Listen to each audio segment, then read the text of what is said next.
के दिन मैं आपके लिए लाई हूँ गणेश जी की कथा।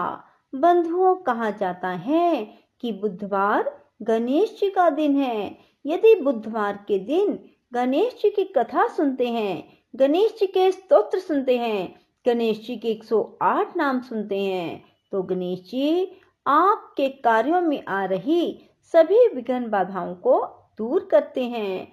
आपके बिगड़े हुए काम बनने लगे। बोलो गणेश भगवान की जय हो।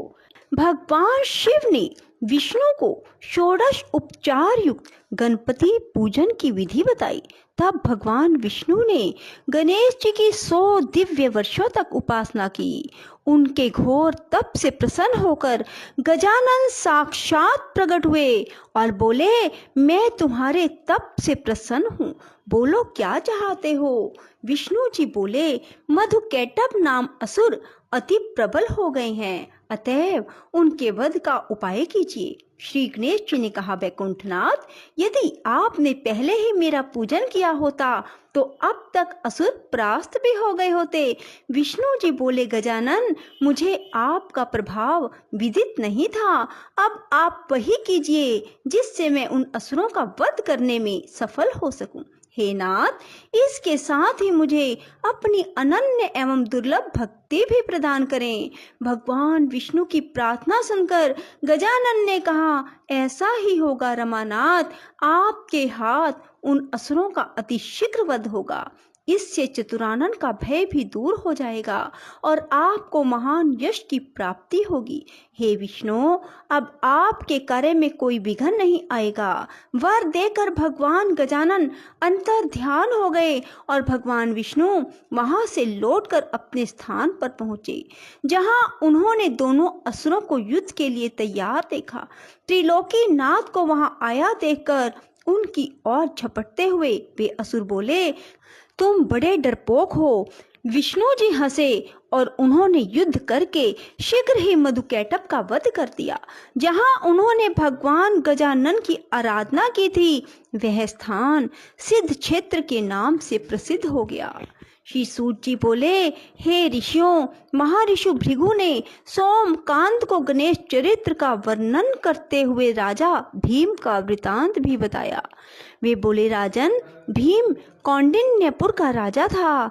उसकी पतिव्रता पत्नी का नाम चारुहासिनी था। उसका दाम्पत्य जीवन सुख से व्यतीत हो रहा था, किंतु वृद्धा अवस्था की ओर अग्रसर होने पर भी संतान न होने का दुख उन्हें पीड़ित करता था। राजा ने राज्य अपने विश्वास पात्र अमात्य को सौंप दिया और स्वयं वन को चल दिया। वह वन में भ्रमण करता हुआ महर्षि विश्वामित्र के आश्रम में पहुंचा तो महर्षि ने उसकी ओर देखा और पूछा, तुम कौन हो और यहाँ किस उद्देश्य से आए हो।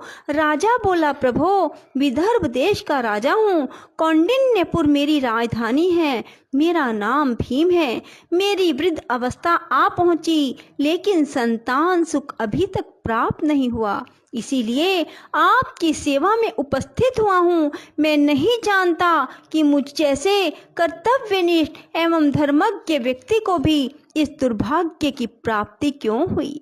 महर्षि ने कहा, राजन, पूर्व जन्म में तुमने भगवान गजानन का अपमान किया था, फलस्वरूप इस जन्म में निसंतान हो। यदि उन्हें प्रसन्न कर लो तो तुम्हें अब भी संतान सुख से वंचित नहीं रहना पड़ेगा। राजा ने पूर्व जन्म के वृतांत की जिज्ञासा व्यक्त की तो महर्षि विश्वामित्र बोले, महाराज, तुम्हारे कुल में बहुत पहले भीम नाम का एक अन्य प्रतापी राजा हुआ था। उसकी पत्नी सुंदर और पतिव्रता थी। उससे राजा को एक पुत्र की प्राप्ति हुई जो गूंगा, बहरा और विकलांग था। उसके शरीर से दुर्गंध आती थी। माता पिता ने उसका नाम दक्ष रखा। अनेक प्रयासों के बाद भी उस बालक की मूकता और बधिरता व विकलांगता दूर नहीं हुई। हे राजन, किसी ने राजा को परामर्श दिया कि यदि बालक अपनी माता के साथ तीर्थाटन करे तो संभव है कि इसके रोग दूर हो जाएं। परामर्श अनुसार राजा के आदेश से रानी अपने पुत्र को लेकर तीर्थाटन को चल पड़ी। मार्ग में चोरों ने उसे लूट लिया, यहाँ तक कि उसके पास जीवन यापन के लिए भी धन नहीं रहा। तब उसने एक शिव मंदिर में शरण ली और बालक को वहीं छोड़कर भिक्षा मांगने हेतु एक गांव में गई। पीछे से उस मंदिर में एक धर्मज्ञ ब्राह्मण आया। उसके शरीर के स्पर्श मात्र से वह बालक निरोगी हो गया। रानी शिवालय में लौटी तो अपने पुत्र को सुंदर और निरोगी देखकर बड़ी प्रसन्न हुई। उसने ब्राह्मण देवता का पता लगाया तो ज्ञात हुआ कि वह धर्मज्ञ ब्राह्मण गणेश जी का उपासक था। बाद में उसने रानी को भी गणेश जी की उपासना का उपदेश दिया। अब माता और पुत्र दोनों ने भगवान गजानन की उपासना की तो प्रसन्न होकर गणेश जी ने स्वप्न में कहा कि तुम मेरे परम भक्त महर्षि मुद्गल के पास जाओ, उनके उद्यम से तुम्हारे सभी अभिष्टों की पूर्ति होना संभव है। महर्षि भृगु ने कहा, हे सोमकांत, विश्वामित्र ने भीम को आगे का वृत्तांत सुनाते हुए कहा कि वो दोनों मुद्गल के आश्रम की खोज में काफी समय तक जंगलों में भटकते रहे। तब बाद में एक दिन उन्हें वह आश्रम मिला। वहां महर्षि मुद्गल को उन्होंने अपना सब वृत्तांत सुनाया तो महर्षि ने श्री गणेश के एकाक्षरी मंत्र गम के अनुष्ठान का उपदेश दिया। बंधुओं, गम शब्द बहुत ही अधिक शक्तिशाली है। यदि आप भी भगवान श्री गणेश जी के गम शब्द का बार बार जप करते हैं तो ऐसा हो ही नहीं सकता कि आपकी मनोकामना पूरी ना हो। सो बंधुओं, गणेश उत्सव के दिनों में ही गम शब्द का अधिक से अधिक उच्चारण करें। राजा भीम ने जिज्ञासा व्यक्त की, महामुने, आपके श्रीमुख से यह चरित्र सुनकर मैं आश्चर्यचकित हूँ। एक ब्राह्मण के शरीर का स्पर्श कर बहने वाली वायु के स्पर्श मात्र से यह बालक रोग रहित और सुंदर कैसे हो गया? विश्वामित्र बोले, राजन, इसमें आश्चर्य कैसा? भगवान गजानन चाहें तो किसी भी निमित्त से अभिष्ट प्रदान कर सकते हैं। सुनो, एक समय की बात है, सिंधु देश के एक पल्ली नामक गांव में एक धनिक वैश्य रहता था। उसका नाम कल्याण था। उसकी पत्नी का नाम इंदुमती और पुत्र का नाम बल्लाल था। एक दिन वैश्य पुत्र अपने मित्रों के साथ वन में गया। वहां उन लोगों ने एक ऐसी शिला देखी जिस पर कोई मूर्ति सी अंकित थी। उन्होंने उसे गणेश्वर नाम देकर पूजन आरंभ किया और सब ने मिलकर वहां एक मंडप बनाकर उत्सव मनाया। उस दिन से अपने सब मित्रों के साथ वह वैश्य पुत्र रात दिन वहीं रहकर गणेश जी की उपासना करने लगा। जब वे घर नहीं पहुंचे तो माता पिता को चिंता होना स्वाभाविक था। वे उन्हें ढूंढते हुए उस जंगल में आए और सब बालकों को उपासना आदि में लगे देखकर उनके माता पिता आदि ने कल्याण से कहा, कल्याण, तुम्हारे पुत्र ने हमारे बालकों को भी पागल बना दिया है, जो अरण्य में पड़ी हुई शिला का पूजन आराधन कर रहे हैं। इसलिए तुम अपने पुत्र को रोको, अन्यथा हमें उसके साथ कठोरता का व्यवहार करना पड़ेगा। यह सुनकर कल्याण ने उस मंडप को गिरा दिया और अपने पुत्र को मारने लगा। उसने उस गणेश शिला को उठाकर दूर फेंका और सब बालकों को वहां से भगा दिया। महर्षि विश्वामित्र बोले, हे राजन, इससे वैश्य पुत्र बल्लाल को मानसिक पीड़ा हुई। उसने पिता से हाथ जोड़कर निवेदन किया, पिताजी, आप भले ही मुझे दंडित करें, लेकिन उन सर्वात्मा भगवान गणाध्यक्ष का अपमान ना करें।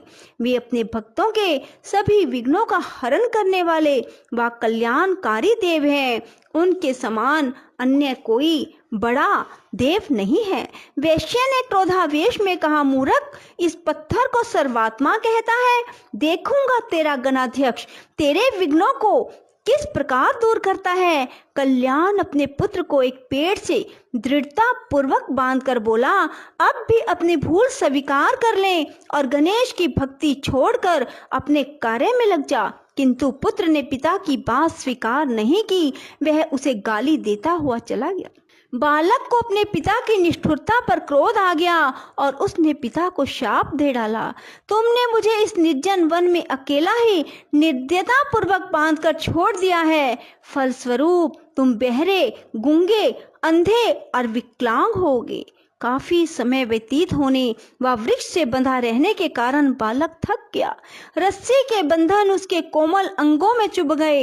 इससे अत्यंत पीड़ित होकर वह भगवान गजानन को पुकारने लगा और अंत में उनकी ओर से भी निराश हो गया तो उसने आत्मघात करने का निश्चय किया। वह वृक्ष से ही सिर फोड़ने लगा। वह बालक पीड़ा और निराशा के कारण रोता हुआ बोला, विघ्नेश, आपके भगत पर ऐसा महान संकट है और आप सुनते ही नहीं।